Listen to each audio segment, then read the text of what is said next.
Joe Rospers, as Barack Obama's digital strategist, what did you find were the important things in getting his message across?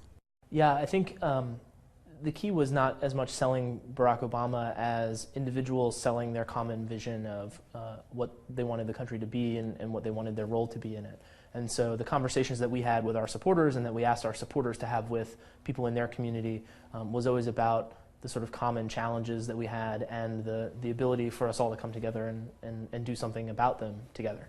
So how important were digital and data strategies to getting that message across? Well, the digital strategy allows you to do that sort of at scale fast. And so we were able to have our relationship with our supporters be very real time and through lots of different channels, mobile, social, email, and through the web, then be able to optimize those communications and give people the best opportunity they had to reach out to their friends. And so that's making better content and things like that to help people have those conversations with their friends and family and colleagues, but also to optimize the tools and innovate and build technology to help them do it faster and value their time more. What sorts of stories were being told? We were telling lots of different stories. There would be stories about the issues and the accomplishments of the administration and how those impacted people's lives, but we were also trying to tell the story of people's participation in our campaign.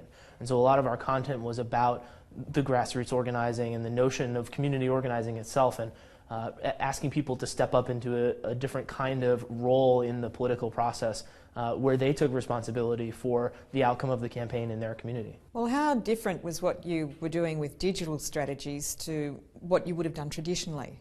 Well, traditionally, I think that it depends what you mean by traditionally, because sort of there was this moment where politics in the U.S. became much more dominated by television, and so traditional, is in a lot of senses not doing this kind of thing at all. But when you think back to 100 years ago and the notion of getting people together and the formation of broad-based movements to have an impact on the political process, that in that sense, this notion of person-to-person democracy is actually more traditional than what we had become accustomed to in the mostly dominated by TV era. So it's about not just broadcasting to an audience, but actually listening to that audience. It's about both of those things. It's about having the two-way conversation and the back and forth with a whole lot of people at once at scale. And then also being able to develop the relationships so that you can facilitate conversations between them and their friends, neighbors, colleagues, so that they can really be the ownership and the messenger themselves in the community. And then is it a case of looking at the data analysis and seeing how you need to retarget? Yeah, it depends on what you're doing, but we would try to give people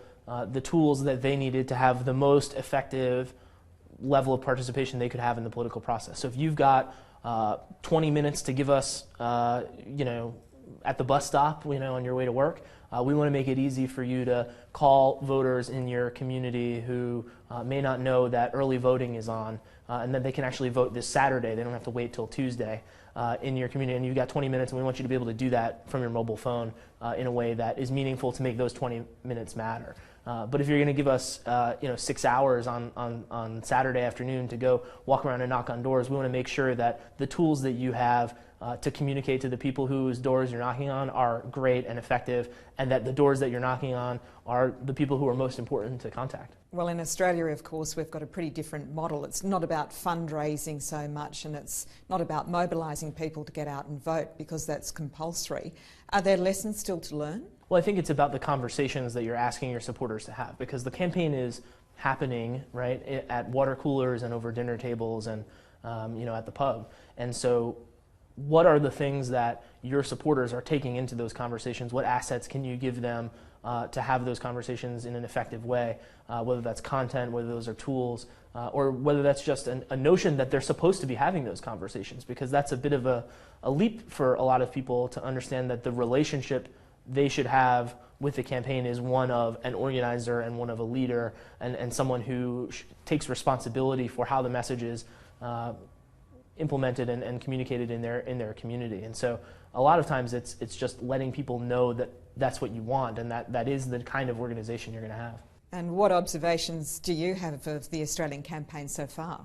Well, I think Australia is a different political system, obviously, and the parliamentary systems in general here and in Britain don't have the same sort of boom and bust campaign organizations that we have in the US or that they have in France as well. And so we worked on the French presidential election as well at my company, Blue State Digital, and it was very interesting to see the difference between what happened there and what happened in Britain in 2010 and in the US. And I think there is something about these presidential campaigns where you start with a primary or where the campaign entity is separate from the party that allows you to sort of start with a blank sheet of paper and do something very different than what you might have done last time or what the people, the people in our campaign weren't even necessarily people who worked in the White House or worked at the party. We had a whole bunch of people who came in sort of fresh from the outside world, from industry, from agencies, from the media to work on this campaign and build something very different than even what we did in 2008. And that's a different kind of organizational reality than I think how the campaign plays out in parliamentary systems. So how should the parties and politicians be using those digital and data strategies here in Australia? Well, it's an interesting question for the campaigns with a limited set of resources and a finite amount of time.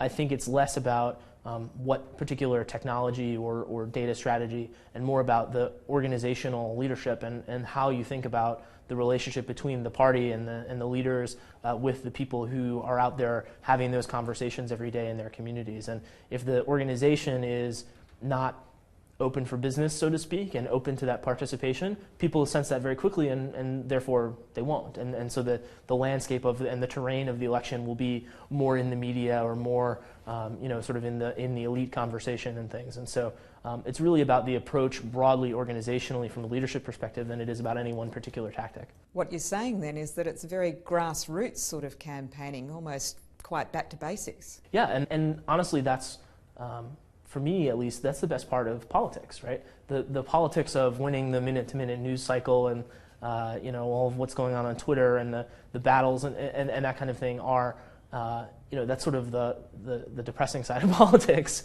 if you will. And so this notion of having a whole lot of people who genuinely care, who are participating in ways that are meaningful to them and that are about real human interactions, about real things, because ultimately the stakes are very high. That's the part of politics that that feels good. And if the politicians and the parties don't engage, what are the consequences? Well, it depends on what the other guys do, right? And so in our case, the Romney folks, decided that this wasn't really essential to their path to victory. That they thought, if they raised a bunch of big money and obliterated their opponents on television in the primary, and that's how they got to be the Republican nominee, then that should just carry through to the general election. That turned out not to be the case, and we had a very different approach organizationally and culturally than they did.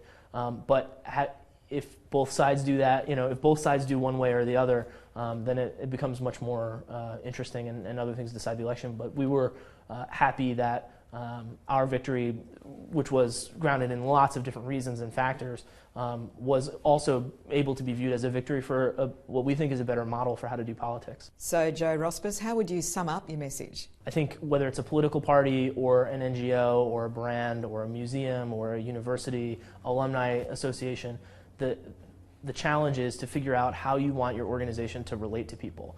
And leaving aside social media or data, all these different digital tactics, the question is really cultural and organizational and about the leadership and how you really want to relate to people. And so when you go into an election or whether you're going into a fundraising campaign for a disaster relief or a new exhibition at the museum, are people really at the center of your strategy? And then build around that and build in whatever the digital implementation of that is, but also think about what the offline reality and communications and all the rest of your efforts are through that lens of how do we really want to relate to people, how do we want to make that authentic, and how do we want to make it resonant. Joe Rospers, thanks for those insights. Great, thank you.